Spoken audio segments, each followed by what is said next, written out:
In 2003, we did an assessment and an action plan that outlined where the priorities of work should occur in Meacham Creek. Out of that assessment, it identified Meacham Creek was lacking a lot of complexity. The channel had been highly simplified by the Union Pacific Railroad coming in and historically pushing the river up against the west slope of the canyon wall. They were having problems with tracks being washed out, and so to prevent the tracks from being washed out, they put numerous levees over there to push the stream back over against the hillside. We had to educate people to let them know how important this project was, and a lot of people just thought water rushing down the river was good. But when the water rushes straight down the river, it's not cleaning itself. It's not keeping itself cool. It's not helping the environment. The process of what's actually happening here on the ground is we've taken a straightened channel, a river that can't meander and interact with its floodplain, and we've taken back those levees and those dikes and created room for the river to move and essentially to kind of breathe. As a response, we're seeing improvements in riparian vegetation. We're seeing increased diversity of fish, increased numbers of fish, and we're seeing higher survival in the project reach than we saw before. We have to take care of our first foods. Our first foods, which are water, salmon, deer, roots, and berries, are an integral part of who we are and where we belong and our way of life. When we do that, we're honoring those foods that have sacrificed for us. That, in turn, it becomes a great responsibility upon our people today. This project matters to our tribe that isn't here yet, really, to be blunt. Our people exist to ensure that we continue to exist, because not only do we want our people to survive, but we want this land to survive. We want the animals to survive. We don't call them specific names separate from us. We call them specific names to be inclusive with us.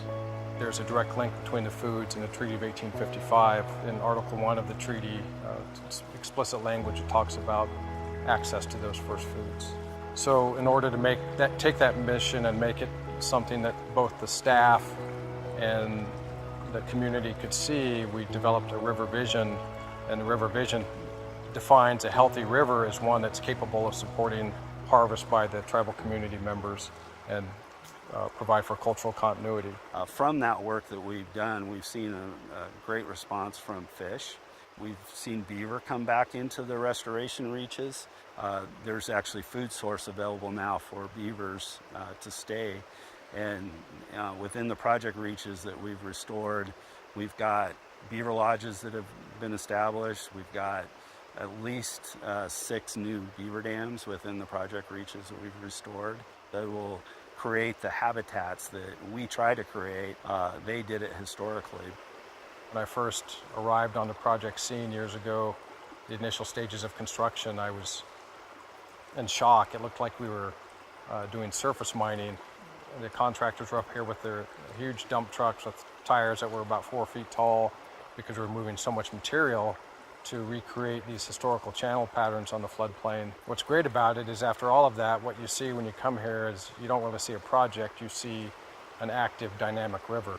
I have been married to a fisherman for 52 years. And as a fisherman's wife, I know how important it is to have salmon, not only for ceremonial subsistence, but commercial. We're going on 4 generations now because we have great-grandchildren who went down to the river this year and was able to fish on the scaffold. And so they caught their first fish and we ate it. And that's part of the culture, is that when an individual catches their first fish, we have a feast. And so when my great-grandchildren had their first fish, we all got to take a bite. Even though it was a little bite, but we all shared in their catching their first fish. You know, I grew up calling deer and fish and roots and berries my brothers and sisters. When I have questions in my life, when I can't find certain answers, that's where I can usually go. And so when I look at the perspective of why this is so important to our mission statement, why this is so important to our people, it's always, how can we make sure that this is going to be here tomorrow? When we take care of these foods, when we take care of what is here right now, if we take care of that, then there's something left. There's always that energy for the future.